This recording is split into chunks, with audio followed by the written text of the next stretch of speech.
Previously on Raiden Radio. No one gives a shit about music criticism. We now return you to the exciting conclusion of Raiden Radio. I love video game music.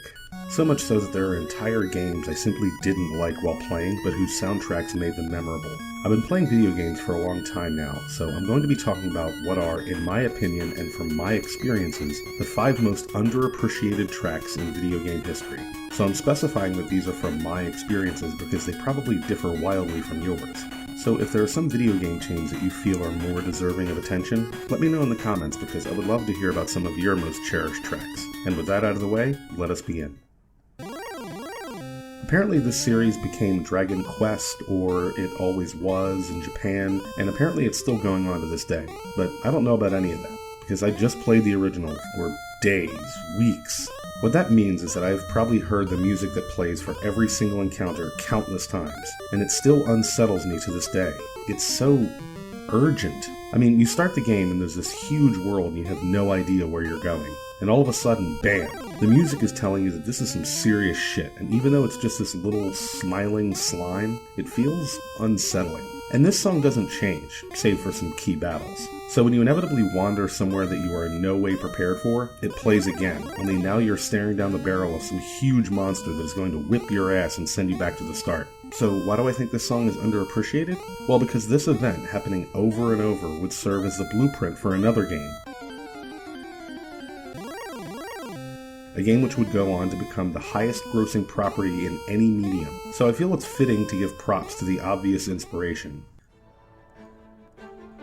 Yeah, I hear you. How can a song from Hollow Knight, the beloved game whose soundtrack has been covered, dissected, mapped, and torn inside out, possibly be underrated? Well, to start off, I'm going to make the case for one track that doesn't seem to get a ton of love. Now, Christopher Larkin's soundtrack is widely regarded for its seemingly endless parade of bangers that encapsulate a wide spectrum of not just styles and instrumentation, but emotions. From the transcendent splendor of the White Palace to the hopeless despair of the Sealed Vessel, the calming beauty of Green Path to the creeping unease of Deep Nest, and finally from the heroic theme of battle with the Mantis Lords to my pick for the underappreciated song, its counterpart, the tragic battle theme, Broken Vessel. Now, call me biased because I wrote 2 graphic novels about a woman playing a cello, but The Broken Vessel is hauntingly beautiful. It takes the melody motif we've heard at countless other points in the game and twists it by draping it in this rich, buttery tone. It's essentially the Hollow Knight theme, only it somehow feels both slower and deeper, but faster and more frenetic. And when you realize that the reason for that is because you are fighting what is essentially a failed version of yourself, the distorted mirror of your own theme clicks in, and it adds to the lore of the world around you. Is it among my top 3 or even top 5 tracks in the game? Certainly not. It's just one that I think gets way overlooked by many fans.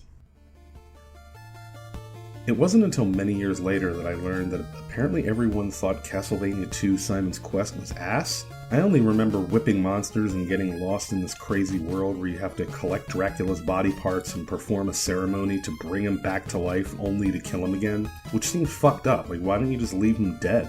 But some of the complaints about the game were certainly fair, like there being hardly any bosses or mini-bosses to fight, and the game itself requires you to do all this shit that really isn't intuitive, like equip an item and kneel in front of a wall until a tornado takes you to another part of the game. But on the other hand, I've never seen people complain about that shit in Zelda or Dragon Warrior, where to get the good armor you have to fight a boss that's only found on a poison tile that you would otherwise avoid. But my real counter-argument to this is that the game developers were fully thinking outside the box for the time, pushing the envelope of what video games could do by creating a fully tailored experience. They didn't want you fighting Frankenstein or Medusa because this is a video game about fighting Dracula. And to do that, you were going to have to go on an actual quest. Do all kinds of monotonous shit just for a crack at the big dog. And when you're done, when you've done all the grinding and fetching, you can go find both Dracula and a truly underrated piece of music, the theme to Dracula's castle. Unlike every other castle, there are no enemies. It's just a big empty castle, forgotten by everyone and everything. And the lack of any signs of life is eerie. And so is this piece of music that plays only here as you wander around the halls and make your way past a false door, scale a giant wall, and make your way to face off with Dracula.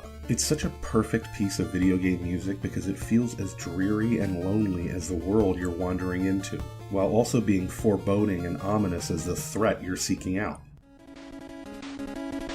The Mega Man series has absolutely no shortage of insanely memorable tracks. From Wily's Castle on Mega Man 2, Dive Man and Mega Man 4, the series is littered with bangers, and you would think that it would be next to impossible to find a song that has flown under everyone's radar. But I submit to you, the Mega Man 3 continue screen. The melody, the funky bass line, the way they alternate on different channels to form what sounds like a funky ragtime beat. Even though the Mega Man games were never especially difficult, this song meant that if you died and failed, you would still be rewarded for your troubles by this utter joy of a tune.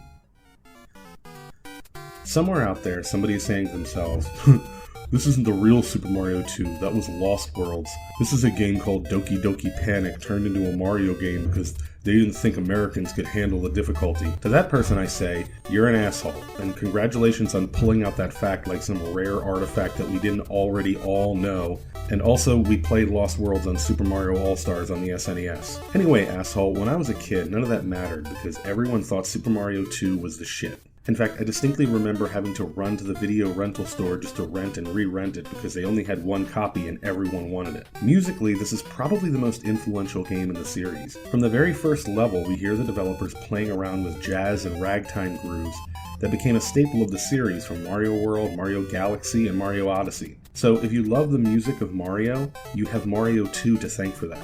There's a ton of memorable tunes, but for my money, the best and most underappreciated gem happens when you beat the game. We see Mario sleeping peacefully and learn that the game was apparently all just a dream, which is stupid, but the gentle melody that swoops and rises and falls is so beautiful and calming, reminiscent of someone reading us a bedtime story, only musically.